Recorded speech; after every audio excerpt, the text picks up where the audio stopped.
नमस्कार, मैं हूं परवीन शेख। आप देख रहे हैं कैपिटल टीवी की स्पेशल स्टोरी।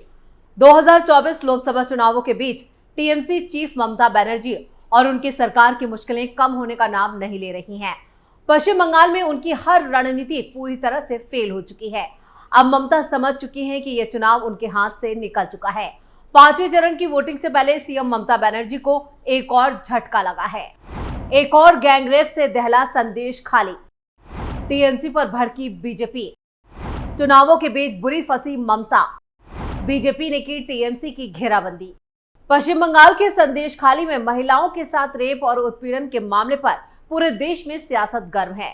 इस बीच बीजेपी के आईटी सेल प्रमुख अमित मालवीय ने एक और महिला के साथ रेप की घटना का दावा किया है।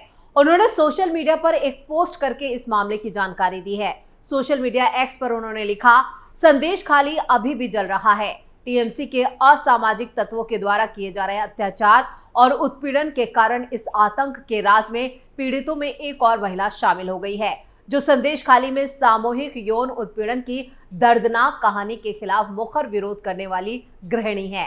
आज जब बीजेपी नेता प्रियंका टिब्रेवाल वहां गईं, तो उन्हें धमकियों और यातनाओं के बारे में बताया गया। उस महिला को चुप कराने के लिए खौफनाक कोशिश की गई है। दरअसल उन्हें कुख्यात टीएमसी नेता दिलीप मलिक के परिचितों ने अगवा कर लिया था, उनके हाथ पैर बांध दिए थे। इसके बाद उनकी असहमति को दबाने के लिए उन्हें तालाब में धकेल दिया गया। पड़ोसियों के हस्तक्षेप की वजह से उनकी जान बच गई।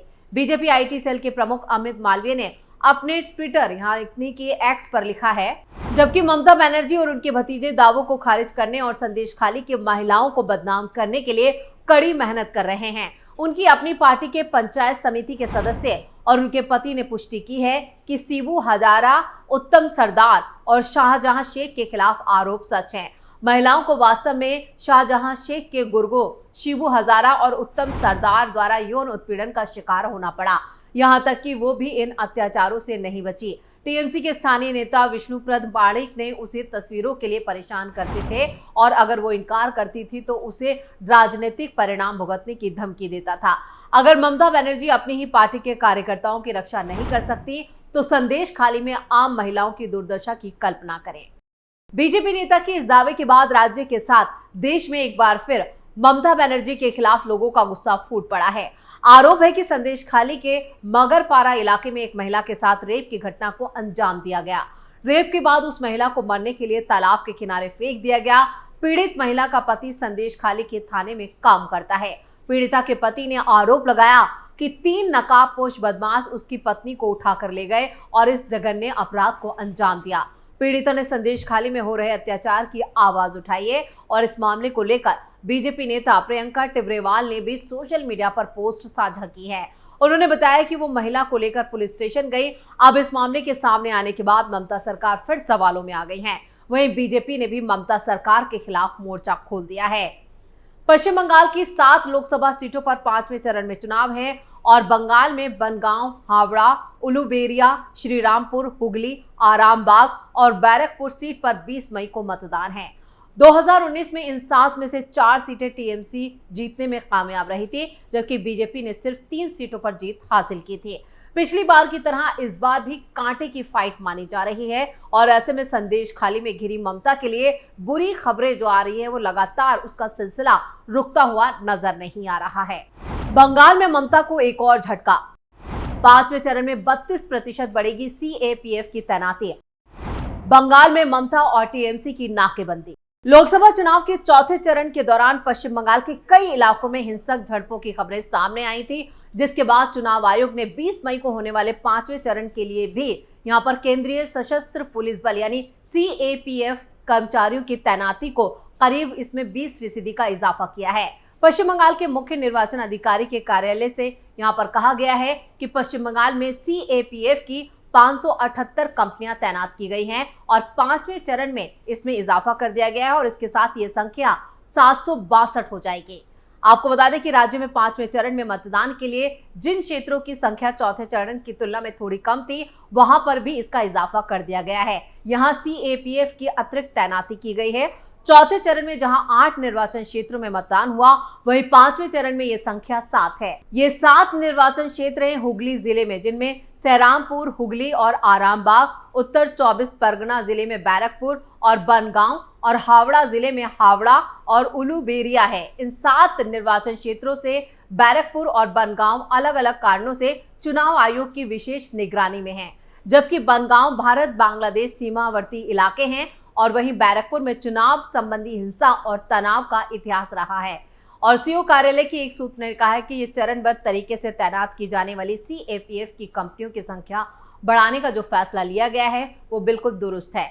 पश्चिम बंगाल विधानसभा में विपक्ष के नेता शुवेंदु अधिकारी ने कहा, अगले चरण के चुनाव में चुनाव आयोग द्वारा सुरक्षा घेरा कड़ा कर दिया जाएगा। अगर चुनाव आयोग ने इसी तरह की सुरक्षा व्यवस्था बरकरार रखी तो अगले चरण का चुनाव तृणमूल कांग्रेस के लिए और ज्यादा परेशानी से भरा होगा।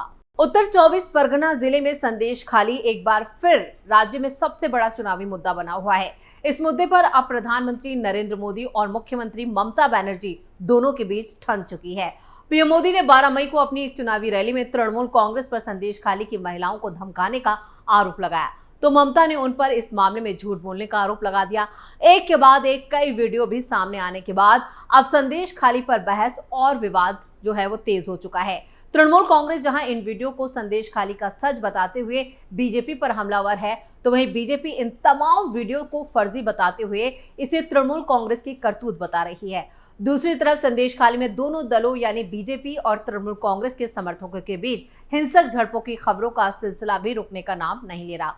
बीजेपी समर्थकों ने संदेश खाली थाने का घेराव किया। ये लोग गांव में हुई एक डकैती में शामिल टीएमसी कार्यकर्ताओं की गिरफ्तारी और पहले गिरफ्तार बीजेपी के एक कार्यकर्ता की रिहाई की मांग कर रहे थे। क्यों सुर्खियों में है संदेश खाली? संदेश खाली मामला इस साल की शुरुआत से ही लगातार खबरों में बना हुआ है। पहले ईडी की टीम पर हमला, उसके बाद महिलाओं के साथ यौन उत्पीड़न और बलात्कार, और बाद में इन घटनाओं के खिलाफ महिलाओं का आंदोलन।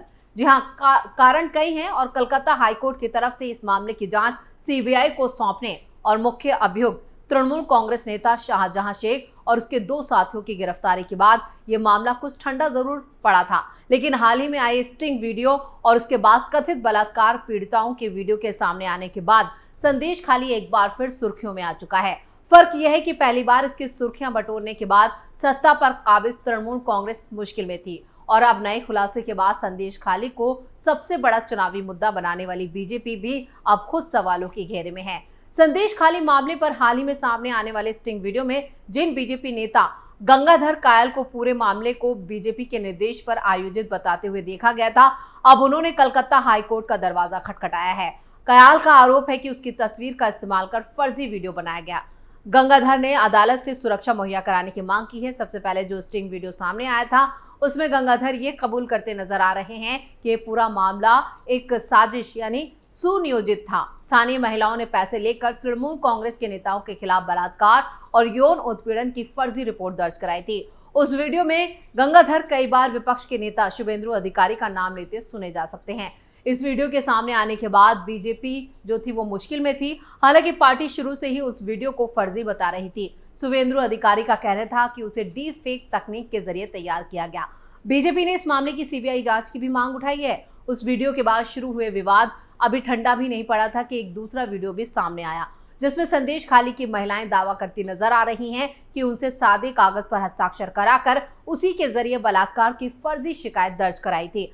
अब सामने आने वाले एक ताजा वीडियो में यहां पर बीजेपी के वही नेता गंगाधर कयाल ये कहते नजर आते हैं कि 70 से ज्यादा महिलाओं को तृणमूल कांग्रेस के नेता शाहजहां शेख के खिलाफ विरोध प्रदर्शन में हिस्सा लेने के लिए 2-2 हजार रुपए मिले थे। वो चुनाव प्रबंधन के लिए शराब की मद में पैसों और हथियारों की मांग भी करते नजर आते हैं। इस बीच संदेश खाली कांड के सिलसिले में गिरफ्तार तृणमूल कांग्रेस के पूर्व नेता शाहजहां शेख भी इस मामले पर मुंह खोलते नजर आए।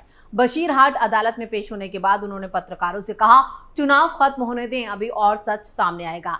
इससे पहले उन्होंने अदालत से बाहर एक सवाल पर कहा था वो वीडियो फर्जी नहीं ओरिजिनल है, जिसके बाद संदेश खाली की 3 महिलाओं का वीडियो सामने आ चुका है। ये तीनों महिलाएं वही हैं जिन्होंने शाहजहां शेख, शिबू हजारा और उत्तम सरदारा के खिलाफ बलात्कार और यौन उत्पीड़न की रिपोर्ट लिखवाई थी। संदेश खाली की जिस महिला नियति माइती ने बलात्कार का पहला मामला दर्ज कराया था, वो एक वीडियो में कहती नजर आती है कि हमारे साथ बलात्कार वगैरह कुछ नहीं हुआ।